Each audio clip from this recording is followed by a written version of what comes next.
வணக்கம் ஃப்ரெண்ட்ஸ். இன்றைக்கி நம்ம என்ன படத்தை பற்றி பார்க்க போகிறோம்னா, இந்த வருஷத்தில் வந்து மலையாளத்தில் வந்த சம்பவம் பண்ண படம். அதுவும் சாதாரண சம்பவம் இல்லைங்க, பெரிய சம்பவம். அந்த படம் பேர் சம்பவம் அத்தியாயம் 1. இந்த படத்தை பற்றி தான் இன்றைக்கி பார்க்க போகிறோம். இன்றைக்கி ஃபுல் டீட்டெயிலோடு பார்க்க போகிறோம். அந்த படம் ஃபஸ்ட்டு ஆரம்பித்தோடனே ஒரு காட்டில் ஒரு வெள்ளைக்கார பொம்பளை வந்து ஒருத்தனை தேடிட்டு இருக்காங்க. ஒரு 2 பணத்தையும் தூக்கிட்டு வராங்க. ஒரு பணத்தை தூக்கிட்டு பார்த்துட்டு அதுக்கப்புறமா அந்த பணத்தை தூக்கிட்டு போகும்போது ஒருத்தனை தேடி போகிறாங்க, ஜேம்ஸ்னு. அந்த ஜேம்ஸ்னு ஒரு பையனை போய் கொல்ல பார்க்குறாங்க. அந்த ஜேம்ஸ்னு ஒரு பையனை கொண்டுறாங்க. அதுக்கப்புறமா அந்த சீனை கட் பண்ணி அப்புறம் இன்னும் சீனுக்கு போகிறாங்க. அந்த சீனில் என்னென்னா, ஒரு போலீஸ்காரர் ஒரு இடத்துலேருந்து ஓடி போகிறாரு. ஓடி போகிறாரு, பார்க்குறாரு. இதுன்னு இந்த காட்டுக்குள்ளே ஒரு காட்டுக்குள்ளே ஓடிட்டுருக்காரு. காட்டுக்குள்ளே ஓடிட்டு இருக்கும்போது என்ன ஆகுதுன்னா, அப்படியே திடீர்னு வெளியே வராரு. ஒரு கார் வந்து அவர் மேலே மோதினோடனே ஹீரோவோட என்ட்ரி. ஹீரோ அப்படி ஜாருன்னு இப்படி டக்குன்னு முன்னாடி கேமரா முன்னாடி வந்து முழிக்கிறாரு. அப்போ தான் ஹீரோட என்ட்ரி ஆகுது. உள்ளே அவங்க வந்து ஹாஸ்பிட்டலில் இருக்கிறாரு. ஹாஸ்பிட்டலில் வந்து அவங்க ஒய்ஃப் ப்ரெக்னென்ட் ஆகுறாங்க. அவங்க இப்போ என்னன்ட்டு ஒரு சின்ன ட்ரீட்மெண்ட் எடுத்துகிட்டு என்னென்னதான் பிரச்சனை அப்படின்னு சொல்லி பேசிக்கிட்டு இருக்காங்க. நம்ம ஹீரோ என்ன பண்ணிக்கிட்டு இருக்காருன்னா, போலீஸ் வேலை பார்த்துட்டு இருக்காரு. அதுவும் புதுசாக கொச்சியிலேருந்து கேரளாவுக்கு நியூ ஜாயினிங் ஆகிறாரு. இப்போ தான் போகிறாரு. அதனால் வீட்டிலேருந்து கிளம்புறாரு. கிளம்பி போயிட்டுருக்க இடத்துல ஒரு பஸ்ஸில் வராரு. ஒரு இடத்துல இறங்குறாரு. அப்புறம் ஜீப்பில் ஏறி போயிட்டுருக்காரு. போயிட்டுருக்கும்போது என்ன ஆகுதுன்னா, ஃபோன் வருது. டீ கடையில் நின்று டீ குடிச்சிட்டு இருக்கும்போது ஒரு ஃபோன் வருது. ஃபோன் வரப்போ என்ன சொல்கிறாங்கன்னா, அவங்க வீட்டிலேருந்து இந்த மாதிரி அவங்க ஒய்ஃபுக்கு பெயின் வந்துடுச்சு, அதனால் ஹாஸ்பிட்டல் சேர்த்துருக்கோம் அப்படின்னு சொல்லி. அதை ஒன்றுமா சரி ஓகே, அந்த ஊர் பேர் நெல்லூர் காட்டுக்கு எங்கே போகிறோன்னு கேட்குறாங்க. நெல்லூர் காட்டுக்கு ஒரு ஜீப்பு தான் இருக்குது அப்படின்னு சொல்லி அங்கே நின்று பேசிகிட்டு இருக்காங்க. அப்போ அந்த சமயத்தில் பேசிகிட்டு இருக்கும்போது தான் ஒய்ஃபுக்கு பெயின் வந்துடுச்சு அப்படின்னு சொல்லி பேசிகிட்டு இருக்காங்க. அப்புறமா அந்த ஜீப்புக்காரர் ஹார்ன் அடிக்கிறாரு. அந்த வண்டியில் ஏறுறாங்க அந்த ஹீரோ பேர் வந்து ஆனந்த் ஏறுறாப்புல. ஆனந்த் ஏறினோடனே உள்ளே போய் உட்காந்து ஃபோன் போட்டு பார்க்குறாரு. ஃபோன் போகவே மாட்டேங்குது. அங்கே ஒரு பொண்ணு, ஒரு அப்பா, டிரைவரு, அவர் கூட இன்னொருத்தர், இந்த ஹீரோ ஆனந்த். ஃபோன் போட்டு பார்க்குறாரு, போகலை. அந்த பொண்ணோட அப்பா வந்து இந்த பிஎஸ்என்எல் சிம் தான் இங்கே கிடைக்கணும், அவர் ஃபோனை கொடுக்குறாரு. அவர் ஃபோனுக்கு போட்டு பார்க்குறாங்க, ஃபோன் போகலை. அப்புறம் அந்த ஃபோனை திருப்பி கொடுக்கும்போது திரும்பி ஃபோன் போடுறாங்க. ஹீரோ ஆனந்த் வந்து கோவப்பட்டு, என்னப்பா எவ்வளோ நேரம் தான் ஃபோன் அடிக்கிறேன் அப்படின்னு சொன்னோன்னே அவங்க சொல்கிறாங்க, உங்களுக்கு பொன் குழந்தை பிறந்திருக்கு அப்படின்னு சொல்லி சொன்னோன்னே கொஞ்சம் ஆனந்தம் அடைகிறாங்க. அங்கே இந்த ஜீப்பில் உள்ள டிரைவர் இதெல்லாம் நக்கல் பண்ணிகிட்டு இருக்காங்க. அது ஃபஸ்ட்டு நான் சொன்னோம்ல, ஃபஸ்ட்டு நம்ம ஒன்று பார்த்தோம்ல, அந்த ஒருத்தர் வந்து ஒரு போலீஸ் வந்து அடிபடுவார். இந்த ஜீப்பில் தான் அடிபடுறாரு. அடிபட்டோன்னா அவர் தூக்குவோம் அப்படின்னு சொன்னோன்னே இவர் தூக்குறாங்க. அந்த டிரைவர் சொல்கிறாரு, இவன் முட்டாளையா, நீ வந்து போலீஸ் வந்தால் பிரச்சனையாக சொன்னோம். போலீஸை நான் தான் ஏன் சொல்லி கெத்தாக அவனை தூக்கி இது பண்ணிகிட்டு இருக்காங்க. அந்த அப்பாவும் பிள்ளைய வந்து நம்மள அந்த சின்ன பிள்ளை வந்து ஒரு வாக்கி டாக்கி எடுத்து கொடுக்குது. அந்த வாக்கி டாக்கியை வச்சு அந்த வாக்கி டாக்கியை ஆனந்த்கிட்ட கொடுத்துறாங்க. ஆனந்த்கிட்ட கொடுத்தோன்னே ஆனந்த் முன்னாடி உட்காந்துட்டு, நீ இன்னொருத்த ஹெல்ப்பர் ஒருத்தர் வந்திருந்தார்ல, அவர் வந்து இறக்கிவிட்டு நீ வேணால் ஆட்டோவில் வாங்க நடந்துவான்னு சொல்லிட்டு அவங்க போய் ஹாஸ்பிட்டலில் சேர்த்துறாங்க. ஹாஸ்பிட்டலில் சேர்த்தோன்னே இந்த எஸ்பி வராரு. ஆனந்த் வந்து அந்த குழந்தையோட ஃபோட்டோவை ஃபோனில் பார்த்துட்ருக்கான். எஸ்பி வராரு. எஸ்பி பேர் எம்ஜி அசோகன். எஸ்பி வந்தோடனே சரி வாங்க டீ குடிக்க போகலாம். டீ குடிச்சிட்ருக்காங்க. அந்நேரம் ஒரு கால் வருது. என்ன கால்னால், கான்ஸ்டபிள் வந்து இந்த மாதிரி தமிழ் பசங்க வந்து பிரச்சனை பண்ணிகிட்டு இருக்காங்க அப்படின்னு சொன்னோன்னா இங்கேருந்து அங்கே போகிறாங்க. தமிழ் பசங்க எதுவும் பிரச்சனை பண்ணலை சார் அப்படின்னு சொல்லி ஒருத்தர் அங்கே இன்னொரு இன்ஸ்பெக்டர் இருக்கார். அவர் பேர் வந்து வைஜாக். அவர் என்ன பண்ணுறாருன்னா, இந்த மாதிரி பசங்களை வந்து கேட்காம அடிச்சுட்டு இருக்காங்க. அடித்தோடனே என்ன ஆகுதுன்னா, அவரை போட்டு அடித்து ஒரு இடத்துல போய் ஒரு ட்விஸ்ட் ஆகுது. அந்த ட்விஸ்ட்டை காமிக்காமல் திரும்பி பின்னாடி வராங்க. அந்த போலீஸ்காரர் எம்ஜி அசோகன், ஆனந்த் எல்லாம் வராங்க. என்னையா பிரச்சனை அப்படின்னு சொல்லி கேட்டோன்னே, ஒரு பிரச்சனை இல்லை சார் எல்லாம் அவங்க டீட்டெயிலாம் கேட்டு அனுப்பிவிட்றாங்க தமிழ் பசங்க கேட்டோன்னே, அந்த பொண்ணு வாக்கி டாக்கி ஒன்று கொடுத்துச்சுல, அந்த வாக்கி டாக்கியில் ஒரு சவுண்ட் வருது. சார் நான் இந்த மாதிரி காட்டுக்குள்ளே மாட்டிகிட்டு இருக்கேன், என்னை காப்பாற்றுங்க அப்படின்ட்டு. இந்த மாதிரி எல்லாம் வேணாம் சார், இந்த காட்டுக்குள்ளே போனால் வெளியே வர முடியாதுன்னு சொல்லி அந்த வைஜாக்னு ஒருத்தர் சொல்கிறாருல. ஆனந்த் சொல்கிறாரு, சார் ஒரு உயிர் நம்ம காப்பாற்றி ஆகணும்னு உள்ளே போகிறார். உள்ளே போனோன்னே என்ன ஆகுன்னா, ஏன் அதுக்கப்புறம் ஒரு வாக்கி டாக்கி சொல்கிறாங்க, இதுக்கப்புறம் வேணாம் அப்படின்னு சொல்லி வைஜாக் சொன்னோன்னே அந்த வாக்கி டாக்கியில் ஒரு சத்தம் வருது.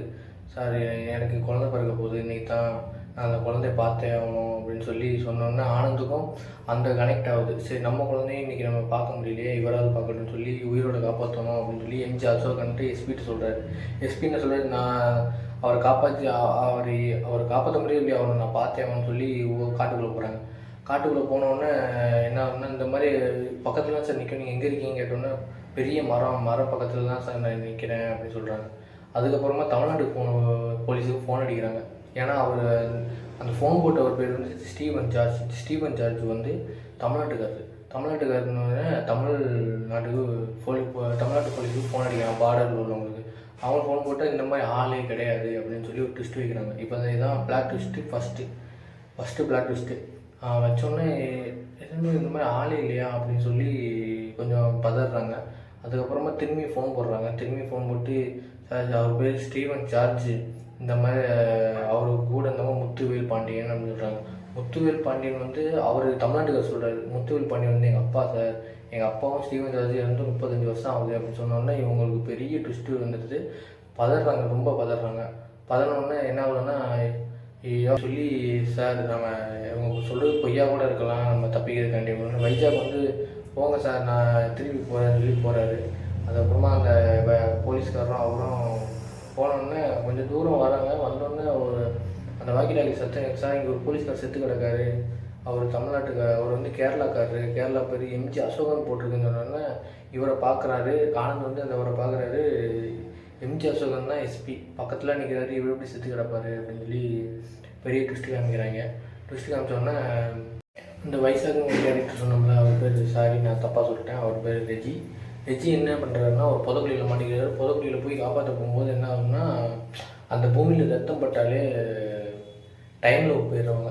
நான் வந்து நினச்ச படம் இந்த படம் என்ன நினச்சோம்னா கிரைம் த்ரில்லரு, ஒரு பேய் படம் அந்த மாதிரி நினச்சா. ஆனால் இது ஒரு டைம் லூப் படம். அப்போ தான் எனக்கு புரிய ஆரம்பிச்சது. அவருக்கு அந்த எஸ்பி கையில் வந்து ரத்தம் பட்டோன்னே வானத்தை பார்த்து துப்பாக்கி எடுத்து சுட்டுருவார். சுட்டதுக்கப்புறம் என்ன ஆகும்னா, இவன் ஆனந்த் வந்து டைம் லூப் போயிடுவாப்புல. பக்கத்தில் உள்ள எஸ்பி இருக்க மாட்டார், இவரும் இருக்க மாட்டார். அவன் எந்த டைமுக்கு போகிறான்னா, அந்த ஃபஸ்ட்டு ஒன்று சொன்னான் பார்த்தீங்களா, ஒரு வெளிநாட்டுக்காரி ஒரு பையனை தேடுறான்ட்டு, ஜேம்ஸுன்ட்டு. அங்கே போயிடுறான். அங்கே அந்த வெளிநாட்டுக்காரி இருக்கிறான். வெளிநாட்டுக்காரியை போய் வெளிநாட்டுக்காரி பார்க்குறான். ஜேம்ஸ் இங்கே வா ஜேம்ஸ் சொல்கிறான். அந்த ஜேம்ஸையும் பார்த்துட்றான். பார்த்ததுக்கப்புறம் திரும்பியும் இவன் மேலே இவனை போய் கொல்ல பார்க்குறான்னு அவன் இன்னொரு இடத்துக்கு டைம் லூப் ஆகிறான். டைம் லூப் ஆகி வந்தோடனே அந்த போலீஸ்காரங்களாம் ஃபஸ்ட்டு தேடிட்டு இருந்தாங்கல்ல, ஒரு திருடங்களை வந்து தேடிட்டு இருப்பாங்க. அந்த ஸ்டீவன் ஜார்ஜ் நம்மளை வாக்கி டாக்கில் பேசுகிறாங்கன்னா அவரை பார்ப்பாங்க. சார் உங்கள் பேர் என்ன சார் அப்படின்னு சொல்லி கேட்பாங்க. ஸ்டீவன் ஜார்ஜ் தான் என் பேர். சார் இது என்ன டேட்டுன்னு சொல்லிட்டோன்னா May 14 சொல்லுவாங்க. என்ன வருஷம்னா ஸ்டீவன் ஜார்ஜ் கோமா இப்போயா நான் எதுக்கு அவனை சொல்லணும் சார், சொல்லுங்கள் சார்னு சொன்னால் ஆனந்த் கேட்குறாரு. ஆனந்த் கேட்டோன்னா என்ன சொல்கிறாரு, ஸ்டீவன் ஜார்ஜ் வந்து இது 1994 சொன்னோன்னே 1994 நம்ம எப்படி வந்தோம் அப்படின்னு சொல்லி ஒரு கன்ஃபியூஷன்லேயே இருக்கிறாரு. அங்கே போன அப்புறம் தான் ஒருத்தர் மரத்தில் வந்து செதுக்கிட்டே இருக்காரு. ரவுண்டாக ஒரு எக்ஸாம்பிள் சொன்னோம்னா கொசுபத்தி மாதிரி ரவுண்டாக இருக்குது. அது எல்லா இடத்துலையும் செதுக்கிட்டு இருக்காரு. எதுக்கு செதுக்கிட்டு இருக்காரு, நீ யார் அப்படின்னு சொல்லி கேட்டோன்னே ஒரு பெரிய கதை சொல்கிறாரு. இந்த மாதிரி அந்த காலத்தில் காகங்கள் வச்சு ஒரு சாமி கும்பிட்டுட்டு இருந்தாங்க. அந்த சாமியை கும்பிட்டுருங்க மக்களை தேடி வெளிநாட்டிலேருந்து ஆள் வந்தோடனே ஜெர்மனிலேருந்து ஆள் வந்தாங்க. வந்து இங்கே கடவுளுங்கிறத ராஜா மட்டும்தான், ராஜாவை தான் கடவுளாக கும்பிடணும் அப்படின்னு சொல்லிடுறாங்க. அந்த ராஜா வந்து என்ன பண்ணுறாரு, இருக்கிற கோயிலெலாம் அழித்து காலி பண்ணோன்னே இந்த மாதிரி காட்டுக்குள்ளே ஒரு கோயில் இருக்குது, காகத்தை வச்சு கும்பிட்டுருக்காங்க அப்படின்னு சொல்லிடுறாங்க. சொன்னோடனே சரி இந்த ராஜா இது உள்ளே போகிறாரு. உள்ளே போய் அந்த சாமியை அந்த சிலை எடுக்க பார்க்குறாரு, இடிக்க முடியல, ஒன்றுமே பண்ண முடியல. அதுக்கப்புறம் என்ன ஆகுதுன்னா, அந்த ராஜா என்ன பண்ணுறாரு, சரி எப்படியாவது இது பண்ணணும்னு சொல்லி அந்த மக்களெல்லாம் வெட்டி கொன்று ரத்தாராக ஓட விட்டோம்னா என்ன ஆகுதுன்னா, அந்த ரத்தாராக ஓட விட்டுவிட்டா அந்த சிலை மட்டும் அப்படியே விட்டுட்டு மக்கள் எல்லாம் கொண்டுட்டு வெளியே போகலான்னு பார்க்குறாரு. அதுக்கப்புறமா அவர் இத்தனை வருஷம் ஆனாலும் சரி, ரொம்ப வருஷம் ஆயிடுச்சு, ரொம்ப வருஷம் ஆனால் அந்த காட்டுக்குள்ளேயே தான் சிக்கி அப்படியே அங்கேயே செத்துடுறாரு. ஆனந்த் வந்து கேட்குறாரு, உனக்கு எப்படி இந்த கதைலாம் தெரியும் அப்படின்னு சொன்னோன்னே அந்த அந்த ராஜாவை கூட்டு வந்து இந்த மக்களை காமிச்சாரு நான் தான் அப்படின்னு சொல்லி ஒரு பெரிய ட்விஸ்ட்டு சொல்கிறாங்க. அதுக்கப்புறம் இதுக்கு ஒரு வழியும் சொல்கிறாங்க. அவர் வந்து அந்த கதை சொன்னவர் வந்து அந்த கதை சொன்ன என்ன சொல்கிறாருன்னா, இந்த மாதிரி விஷயம் ஃபஸ்ட்டு நடக்காமல் இருந்தாலே நம்ம தப்பிச்சிடலாம் அப்படின்னு சொல்லி சொல்கிறாரு. சரி இந்த விஷயம் நடக்காமல் இருக்கணும்னா என்ன பண்ணணும், ஃபஸ்ட்டு ஸ்டீவன் சர்ச் தானே அந்த வாக்கி டாக்கியில் கூப்பிட்டாரு. வாக்கி டாக்கி வந்து என்ன பண்ணணும், அவர் என்ன பண்ணோம்னா அந்த ஃபஸ்ட்டு ஒருத்தர் சுடுவார். சுட்டோன்னே ரத்தம் பட்டோன்னே எல்லாமே மாறினோடனே ரத்தம் கீழே படாமல் இருக்கணும் அப்படின்னு சொல்லி ஆனந்த் முடிவு பண்ணிடுவார். அப்புறம் ஸ்டீவன் சர்ச் தேடி போவார். நான் இந்த மாதிரி வரேன் அப்படின்னு சொன்னோன்னே அவங்க ஒரு ட்விஸ்ட்டு காமிக்கிறாங்க. ஸ்டீவன் எனக்கு வந்து சின்ன வயசுலேருந்து எங்கள் அப்பா கிடையாது, எங்கள் அப்பா ஃபோட்டோ எதுன்னு சொல்லி பர்ஸ் எடுத்து காமிக்கிறாங்க. பர்ஸ் எடுத்து காமிச்சோன்னா ஸ்டீவன் சர்ச்சோட ஃபோட்டோ இருக்குது. இவர் தான் அவன் மகன் தெரிய வருது. அதுலேயும் ஒரு ட்விஸ்ட் வைக்கிறாங்க. அதுக்கப்புறமா வெளியே அதுக்கப்புறம் எல்லாரையும் கூப்பிடுங்க, எல்லாம் வெளியே போவோம் அப்படின்னு சொல்லி ஒன்றா சேர்ந்து வெளியே போவோம்னு சொல்லி எல்லா போலீஸ்காரையும் கூப்பிட்றாங்க. பீட்டர் எல்லாம் வராங்க. எல்லோரும் வந்தோடனே என்ன ஆகுதுன்னா எல்லோரும் வெளியே போய் பார்க்குறாங்க. எல்லாம் சுற்றி வந்தாலும் அந்த சிலை இருக்கிற இடத்துக்கே வராங்க. என்ன எல்லாருமே. அதுக்கப்புறம் ஆனந்த் ரியலைஸ் பண்ணுறான், அந்த மாதிரி கொசுபத்தி சைஸுக்கு ஒன்று இருக்கும், இப்படி ரவுண்டாக இருந்துச்சு அந்த இடத்துக்கு. அப்போ நம்ம இந்த இடத்துல சுற்றி போவோம்னு சொல்லி சுற்றி போகிறாங்க. சுற்றி போகும்போது இந்த ஃபஸ்ட்டு இந்த திருடனை தோட்டினாங்களே, அந்த திருடன் வந்து முத்துப்பாண்டியனை அடிச்சிடுறாங்க. அடித்து கூப்பிட்டு போயிடுறாங்க. அதுக்கப்புறம் இருக்கிறது பீட்ரு, ஸ்டீவன் ஜார்ஜ், நம்ம ஆனந்த், இந்த 3 பேர் தான் இருக்கிறாங்க. 3 பேர் எப்படியோ கடைசியாக அந்த இடத்த சுற்றி வேற ஒரு இடத்துக்கு போய் அந்த வழியை கண்டுபிடிச்சி காரில் ஏறி கூப்பிட்டு போயிடுறாங்க. கூப்பிட்டு போனோன்னா ஆனந்த் மட்டும் வரல. ஆனந்த் ஏன் வரல அப்படின்னு சொல்லி ஸ்டீவன் ஜார்ஜ் கேட்குறாரு. நான் வரேன் அப்படின்னு சொன்னேன். அந்த சிலைக்கு முன்னாடி போய் அவனே சுட்டுக்கிறான். சுட்டதுக்கப்புறம் என்ன ஆகுது, டைமில் போய் திரும்பி ஹீரோ ஃபஸ்ட்டு இப்படி எந்திப்பாங்களே அந்த சீனுக்கு வராங்க. வந்தோடனே பக்கத்தில் அவன் ஸ்டீவன் ஜார்ஜ் அவங்க அப்பா உயிரோடு இருக்கிறாரு. அவங்க அப்பாவையும் காப்பாற்றிட்டான். இந்த சீனும் முடிஞ்சு படமும் முடிஞ்சு அப்படின்னு நினச்சிட்டு இருக்கும்போது என்ன ஆச்சுன்னா உங்களுக்கு குழந்தை வந்துச்சு, கையில் தூக்குறாங்க. அதுக்கப்புறம் அப்படியே போகிறாங்க. போனோடனே என்ன ஆகுதுன்னா அதே மாதிரி ஒரு சீன் வருது. அந்த எஸ்பி வந்து அசோகன் வந்து உயிரோடு இருக்கிறாரு. இவர் எப்படி உயிரோடு இருக்கிறாரு எப்படி அப்படின்னு சொல்லி சரி வரட்டும் அப்படின்னு சொல்லி நானும் யோசிச்சுட்டு இருக்கேன். அவர் ஆனந்தும் யோசிச்சுட்டு இருக்காரு. யோசிச்சுட்டு இருக்கும்போது அப்படியே கார் வருது. அப்படியே கொஞ்சம் மூவ் ஆனோடனே பேசிக்கிட்டே வராங்க. பேசிகிட்டு இருந்தோடனே டிரைவர் தெரியாமல் ஒருத்தர் மேலே போய் மோதினோடனே அங்கே ஒரு பொண்ணு மேலே மோதினோடனே என்ன இது இப்படி அதே மாதிரி நடக்குது. அந்த போலீஸ்கார் வந்திருக்காரு. ஆனால் ஒரு பொண்ணு வந்து விழுது அப்படின்னு சொல்லி ஆனந்துக்கு ஒரு பெரிய அதிர்ச்சியாக இருக்குது. அந்த பொண்ணுக்கு போய் ஃபோன் போட சொல்கிறாரு எஸ்பி அசோகன். சரி நம்ம ஃபோன் போடுவோம் அப்படின்னு சொல்லி அந்த ஃபோன் எடுத்து பார்க்குறாங்க. அந்த ஃபோனில் எடுத்து பார்க்குறாங்க. இவனோட ஆனந்தோட ஃபோட்டோ, ஆனந்தும் அந்த பொண்ணும் நிற்கிற மாதிரி. ஆனந்துக்கு வயசான கேரக்டர் ஃபோட்டோவும் இந்த பொண்ணு ஃபோட்டோவும் நிற்கிது. அப்போ இது ஏன் பொண்ணு தானா அப்படின்னு சொல்லி ரியலைஸ் பண்ணுறான். இவனுக்கு என்ன ஆகுதுன்னா இந்த படத்தில் என்ன கதைன்னா சம்பவம், இந்த படத்தில் ஒரே ஒரு சம்பவம் தான். அந்த சம்பவம் எவ்வளோ வெளியே வந்தாலும் அந்த சம்பவங்கிறது நடந்துக்கிட்டே தான் இருக்கும். அதுதான் அந்த படத்தோட கதை. நான் அந்த படத்தை ரொம்ப டீட்டெயிலாக சொல்லணும்னாலும் நான் அந்த கதையை முழுசாக சொல்லலை, திரித்து சொல்லியிருக்கேன். ஏன்னா நீங்களும் படம் பார்த்து என்ஜாய் பண்ணுறதுக்காண்டி தான். அதனால் திரித்து சொல்லியிருக்கேன். அதனால் நீங்கள் இந்த படத்தை கண்டிப்பாக பாருங்கள். பார்க்கறதுக்கு முன்னாடி என் சேனல் ஃபஸ்ட் டைம் பார்க்குறீங்கன்னா சப்ஸ்கிரைப் பண்ணுங்கள், ஃபாலோ பண்ணுங்கள், என்னை சப்போர்ட் பண்ணுங்கள். இன்னும் அடுத்தடுத்து வீடியோ போடுறதுக்கு என்னை என்கரேஜ் பண்ணுங்கள். நன்றி.